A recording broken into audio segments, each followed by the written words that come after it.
Kim, what is our first main topic today? All right, guys, this comes from Michael. He says, I just found out that the 2005 Fantastic Four and its sequel are no longer on Disney Plus, but the 2015 Josh Trank film and a couple of animated shows are still on there. The 2005 cast were my favorite versions of the characters. Why do you think Disney got rid of them? And why do you think all 3 movies were not removed? All right, thanks a lot for sending that in. Yeah, I mean, in the modern era of comic book movies, kind of the unemployed, quasi-drug addicted uncle of the family that nobody really likes to talk about all that much. Who lives in a van down by the river. It's the Fantastic Four, the first 2 Fantastic Four movies. Not counting the Corman version, but the big motion picture Fantastic Four films. Those are the ones that in the modern comic book era, I mean, there are other bad comic book movies, but those are the ones nobody really likes to talk about all that much. Not like to talk about all that much. But they are there. And listen, I'll tell you what else. I don't think they're as bad as some people make them out to be. For the time. I think they're bad. Like, I don't think they're very good, but I don't think they're as bad as some people. Like Michael Chiklis as Grim. I know, right? I like Michael Chiklis' thing. Chris Evans as the Human Torch. I mean, come on. It had some And Jessica Alba was like the hottest thing. Oh, yeah. And back then. Still oh, my is. gosh. She still is. But, acting-wise, it was like... And I've never been able to pronounce the guy's name who plays Mr. Fat. Ian Gourford. I've never known how to pronounce his name. I think the guy's great, though. He even had this little show on CW. It's on CW Seed right now where he plays like an immortal where he can't die. He constantly, whenever he gets killed, he just comes back to life. And I cannot remember the name of it. But I saw a few episodes. I thought he was pretty good in that too. But I really like the guy. I think he's good, even though I've never been able to say his name. And I probably... So was it Todd Kaepernick say Johan? Oh, it's pronounced Johan? How come it's spelled Iowan? But apparently it's pronounced Johan. Oh, and Ryan Holman and Ryan Lohner in the live chat saying the name of the show is called Forever. So did Axis M said the name of that show was Forever. Anyway, so they had some things going for them. They had some, just not very good. So we of course know that Marvel, Kevin Feige announced at the last Investor Days call that they are going to now be making a Fantastic Four movie, which, of course, no surprise. The only thing anybody's ever been talking about lately then is Jonathan Krasinski and Emily Blunt going to be, oh my gosh, I know. Mr. and Mrs. Reed Richards. And talk about another Toby and Andrew situation. They're both like, no, not interested. No. Yeah, but they're going to be the next Toby and Andrew. Them. I don't actually think John Krasinski and Emily Blunt are going to be in it. I actually believe them on that one, but I think they would be great in it. But there's the issue of the original 2 movies. They have been on Disney Plus. And then suddenly they weren't. Thanos snapped, disappeared, gone, quietly shuffled out in the middle of the night like the KGB agents coming to get with the capitalistic sympathizers, taking them away in the middle of the night. Oh my gosh. That's what happened here. And where'd they go? And why are they getting rid of those 2 movies, but not the Josh Trank one?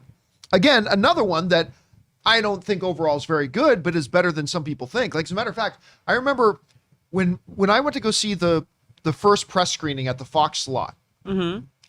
I remember I was sitting beside Christian Harloff, and we're watching it. And after the first act, we're still getting near the end of the first act of the film, because we had all heard how bad the movie was already. Aww. We had all heard it was terrible. So we're sitting in the Fox lot and watching this movie, and we're getting close to the end of the first act, and Christian Harloff and I turn to each other and we're like, this isn't that bad. This is actually pretty good. Of course, then it went way downhill after that. But why would they Thanos snap away those 2 Fantastic Four movies, but leave this one up? And there's a lot of conspiracy theories. Even some of the news outlets I'm reading going, it's unknown why Disney... No, it is known why they took them down. It's very simple. Actually, first, let's go over to this. This comes to us from the folks over at comicbook.com who write, the two Marvel movies that helped pave the road to the Marvel Cinematic Universe franchise have now been removed from Disney+. The 2005 Fantastic Four movie and its sequel, Fantastic Four: Rise of the Silver Surfer, were pulled from the Disney Plus streaming library as of today, December 1st, 2021. Fantastic Four has actually had a pretty surprising run on Disney, as the streaming service removed it from the content library back in early August, only to quietly return it just days later. With both of the 2000s Fantastic Four movies now gone, only Josh Trank's infamous Fantastic Four reboot film remains, along with two animated series from the 1990s and 2000s, respectively. So again, the question becomes, why were those two taken off and that one's left on? It's actually very simple. This was a Fox movie. When Disney took over Fox and gained all the rights to all those movies and all those characters, they also inherited all the existing contracts, licenses, and obligations with those movies. And that meant that there was at some period in time other networks that were going to be having the rights to those Fantastic Four movies. As a matter of fact, you can go online and watch those Fantastic Four movies today because there was a contract that said as of December, Peacock got to have the Fantastic Four movies. So even though they are owned by Disney, They were snapped into a different universe. Multiverse. Like Doc Ock coming into Tom Holland's universe. There was a pre-existing contract with a pre-existing obligation that Peacock was going to get the rights to show these movies for a finite period of time. I don't know how long it's going to be. It could be for a few months. It could be for a couple of years. I don't know how long. At some point, these Fantastic Four movies will go back over to Disney+. But when Disney bought Fox, it inherited a contract that said these films got to go onto Peacock at a certain time. And that's why today you can go over, I mean, if you're dying to see Rise of the Silver Surfer, today you can go on over there and you can check it out. That's is there my favorite one, by the way. out of the two out of all time. I love Rise of the Silver Surfer. Why not? I really didn't like it. I'm not ashamed. I'm not Wasn't that the ashamed. one where I really liked Mr. it. Fantastic got drunk and was dancing in the club? And that was one of the worst scenes in comic book movie history. That ranks right up there with the Daredevil teeter-totter scene with Jennifer Garner. I mean, I don't know. So anyway, yes.